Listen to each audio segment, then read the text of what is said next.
Hi, Seth Weil here from Seth Weil's Martial Arts. Check out this clip from our online training program.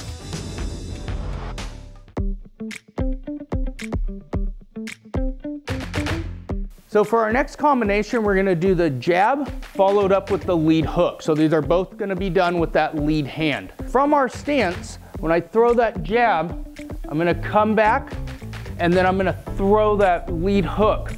When I pivot, I wanna make sure that my rear foot is planted and I pivot on that lead, on my lead leg, kicking my lead heel up. So my rear heel's gonna plant when my lead heel kicks up as I throw my lead punch.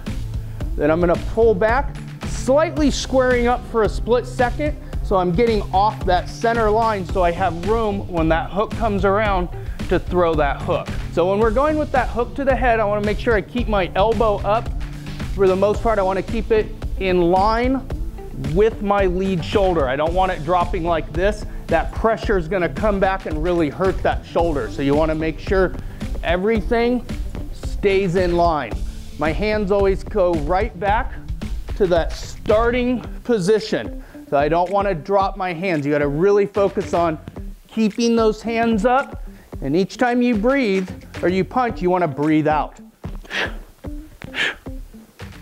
And in between, I'm just going to kind of breathe in and out through my nose. Stay nice and relaxed, and then little short breaths through your mouth.